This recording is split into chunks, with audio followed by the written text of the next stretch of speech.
Hello beautiful beings, it's been a while since I've made a video on my own, but here I am talking about toxic relationships. And I think that everything that's been going on recently in the media, and we've seen it with the Johnny Depp, the Amber Heard trial, I don't want to go into the minutiae detail of that, but what I want to talk about is how you can avoid that. You can avoid that level of toxicity. You know, your spiritual journey in life is to identify things so they don't get to that situation. That situation is beyond. And here are two people, you know, a man, an adult man, and a woman who might be in her, I think she's in her 30s, but they are showing you their story for whatever reason. You can think it's a distraction, it might be, but the content of the story is significant to all of us in relationships. I think everybody can say, having maybe just heard little clips of that, it was toxic really early doors. You know, that was really obviously toxic quite early on. And why did neither of them go, you know what, time out, call it a day, let's part because this is toxic? And I'll just talk about a relationship that I was in. And, you know, we're ever the optimists, we project this positivity into the world and we're like, yay, this one will be good. And even when you've done the inner work on yourself and you're at the final level of identifying patterns that you don't want to repeat again, things you don't want to do anymore, and having gone through a transition in life and being really honest with yourself, which most people will not be honest with themselves about why they got in that relationship. And often what I say to people is take yourself back emotionally to where you were on the day when you met that person, before it all spiraled out of control. Where were you? What were you hoping for? What were you projecting onto that? And it's going to cause people to be painfully honest with themselves. You don't necessarily have to talk about this to other people, but you need to be painfully honest with yourself if you want your pattern in relationships to change. This is before we even start healing the inner child, looking at past life patterns, ancestral patterns. You need to be honest with yourself. And you need to be honest about some core few things. What am I seeking from somebody else? Why is it that I feel I need a relationship with another person? You know, now as a woman, you might feel like you're looking, and I know that it's happening now for men because women are more financially solvent. But let's remember, women could not get a mortgage on their own without a male guarantor for it until I think it was 1970. So still programmed into the psyche of many women, and especially as we're childbearing, we're the ones who in general are going to be conceiving, carrying the child. So there's a time out in your life where you might not be earning money through that time, or you might be earning less money. So you need to be honest. Are you seeking a man for the pure joy of union of a kindred spirit soul? Or actually, are you shopping? Are you shopping for a man to give you a baby? Do you want children? Be honest about that. If you're looking for a child, you know, that's going to affect who you're looking for. Are you looking for someone to financially support you? Is that something you feel you couldn't financially support yourself on your own and you feel you'd have a better lifestyle if you teamed up with someone else? Are you not confident? Do you feel that there are things you like doing, but you don't have confidence to go and do those things on your own? So you feel that you need a partner for that. Is it a sexual thing you're looking for?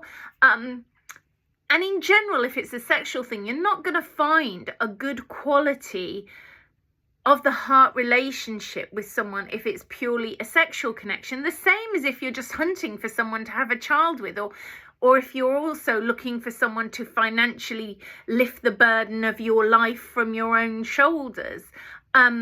or if you're looking because you're not confident enough to do things in life on your own and you feel if you team up with someone else that'll make it easier. You have to be brutally honest, and it may be other things other than that, but they're the key things that people in general are seeking, seeking to remove their isolation, their loneliness. But then when you're seeking from that perspective, you might drift into being codependent and very needy, and you may have drawn in someone who's super independent.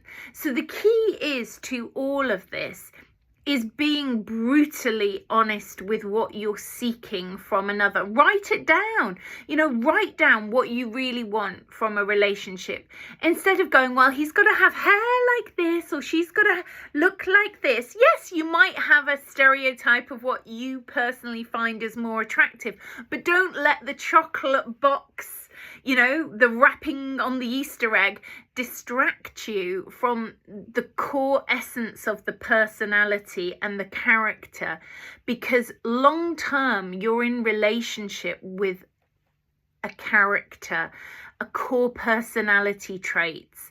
They are what sustains a relationship. You're not going to change somebody else. They may change because they choose to change, but they're not going to change for you. You're going to change for yourself because you're tired of the pattern of what you're attracting. Yesterday I spoke to a lovely client, and she realized, she's married, she's got children, but she feels she's not fully committed into this relationship with her husband. And that was because she hadn't healed the story from her 14-year-old self, who had this gorgeous little friend of hers. And, they were best friends for nearly 4 years. And when it became physical after this gorgeous, almost like Enid Blyton friendship adventure with this male, when it became physical and sexual, he didn't explain himself after that union, and he just disappeared from her life. He didn't contact her after having been her friend for 4 years. And now she's this adult woman. She's not the 14-year-old. She's not the 18-year-old. She's still carrying the trauma of what happened then into a relationship now. And she can't be fully present because she hasn't healed the not knowing of why did he abandon her? Why? It's affected her self-worth, her self-confidence. So I helped her unravel all that, and we resolved it. We healed the 14-year-old version of her. We healed any emotional bonding to this young boy who, went through her life 14 to 18. We resolved that. And actually, when we started looking at the 14-year-old and the 14-year-old that he was, there was actually problems even then when she was 14 and he was 14 and they were platonic friends. So that friendship had affected the whole of her adult life because she tolerated and made excuses for someone's behavior that actually wasn't appropriate even when she was 14. She was accepting wishy-washy behavior, someone who wasn't communicating clearly to her, wasn't reliable, didn't always show up, and accepted that as being okay at 14. And when we accept things early in life, then they carry on because we haven't actually reviewed, is that okay? Is that okay for us? And it's never too late to start reviewing what you can make allowances for and what you can't make allowances for. Like, I have people who are my friends, I've known them a long time now, and I have friends who I know that 9 times out of 10 they'll probably cancel. So I would never invite them to do something with me on my own where I maybe really needed the other person to show up because they might cancel. But if it was involving other people, then I would invite them. Or if it was something where it doesn't matter if they cancel, once you know the core personality of someone, I'm sure that's not their intention to do it. They're a workaholic. I know why they do what they do. The same as another friend who I adore, absolutely adore this person, but they never call you back. They ring you when they're busy and then say, I'll call you back, and they don't. But there are people you will make allowances for.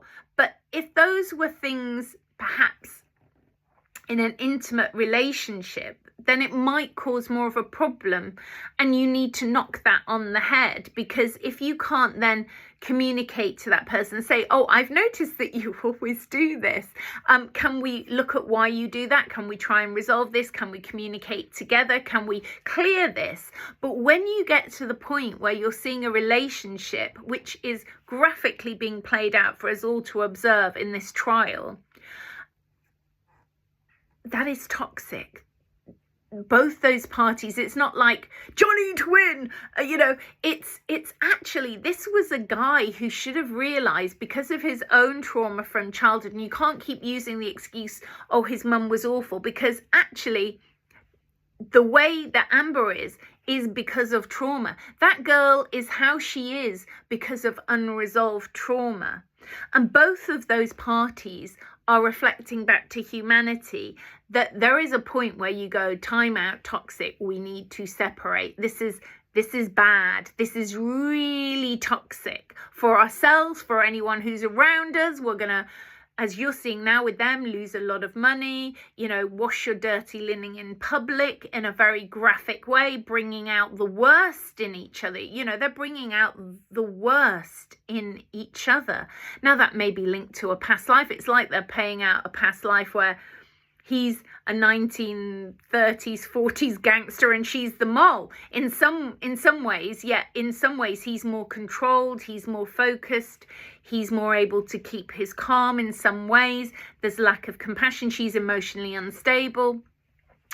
And then when he drinks, he's a different person, perhaps.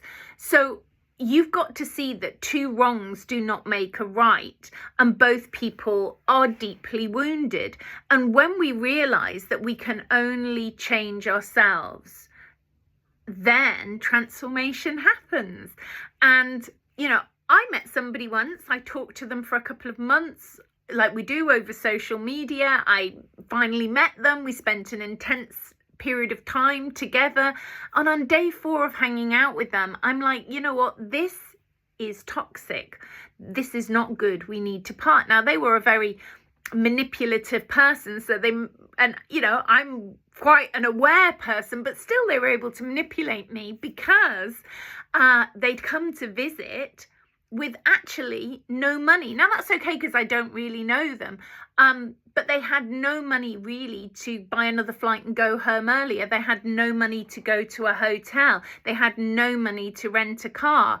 They were purely relying on me putting them up for as long as I was going to put them up for. But actually, they needed to go home. It wasn't my responsibility to fund somebody that I've physically known 4 days. Now, yes, I could say, okay, I'll give you the money for you to get a flight to go back to wherever you've come from.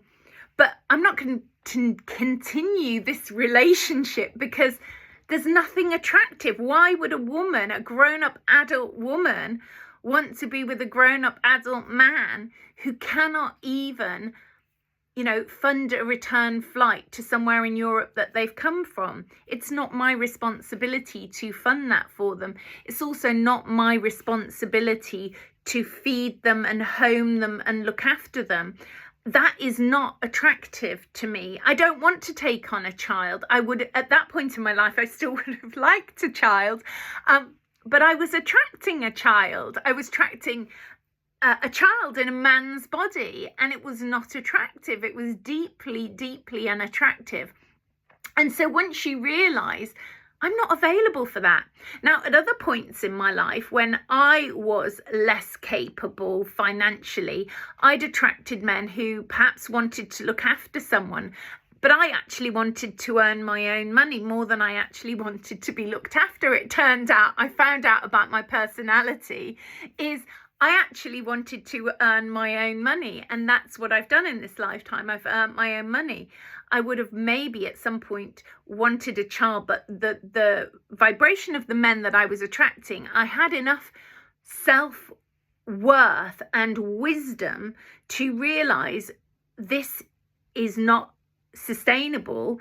And also, if this goes wrong, I'm going to end up with a child with a man from another country another culture, and this might make it very tricky for the child. So you need to think about these things. Of course, we all make mistakes, and we have past life connections to people. And if we can go in when we feel this, I'm so drawn to this person, what is it? You know, is it a past life? Is it that I just need to heal this past life with this person?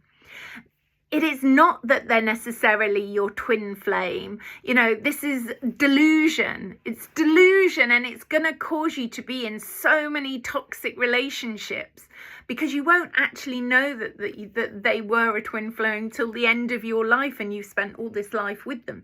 So it's about working that out and figuring out. You don't have to suffer in a relationship with somebody you've only just met. Yes, if you have been with someone 10, 20 years and starting to have problems, yes, of course, you're going to try to work through that. But if you've been on a few dates with someone and it's already bringing up problems, do not proceed further and deeper into this relationship. Proceed further and deeper into this relationship with yourself and go, thank you. What have I drawn in? What does this show me about myself that I need to work out? What is it about myself that I need to work out? Now, for me, what I figured out, and I'll use myself as an example, is when I was younger, I'd drawn in people who sort of wanted the glamorous sort of blonde on their arm. And I think as I developed spiritually and I worked through that, I think I held a little bit of guilt about the fact that I'd drawn these kinds of men in, and it was many, many past lives I hadn't cleared as well. So I had to clear all these past lives that were linked to many, many men that I'd known in other lifetimes. So I would meet these guys and see the past life where I knew them and realize I've got to clear this. Now, not everybody has that insight straight away to see I know this person from a past life, but some of the traits that were blocking me also was some of my stuff from childhood that I hadn't resolved as well, and things I've realized now working with my dad who's 95 and seeing some of the traits in him that I would attract in partners. And so we just get to work on ourselves, working on ourselves. Identifying toxic relationships early doors will allow you to stop yourself from creating more karmic drama than is necessary. Take a step back, be authentic and honest with yourself. What is it I'm looking for? What is my pattern? What have I done in the past? Have I changed that pattern? Am I on a completely different trajectory of who I'm attracting now? But you know, am I financially responsible for a grown adult as a woman? Am I responsible for a grown adult man? I don't think so. Is that attractive? I don't think so. I don't want to control anybody. I don't want the responsibility of a grown adult. That's not an attractive feature. Why am I attracting this person in? What is it that I need to change in myself? And maybe the biggest gift that you will ever give yourself is just finding that relationship with yourself, spending time with yourself, stopping seeking another person to fill the bits of your life that you feel inadequate in or lacking in, so you'll find them in someone else. There are core personalities that might be good, like somebody else might be good at clerical work than you are, but you might be better at cooking than they are. So you balance out those skills within yourself to complement the relationship within each other. But it's when you're looking for things like, you know, I'm struggling to survive. If I team up with someone else, it might be easier. You know, you have to look at the core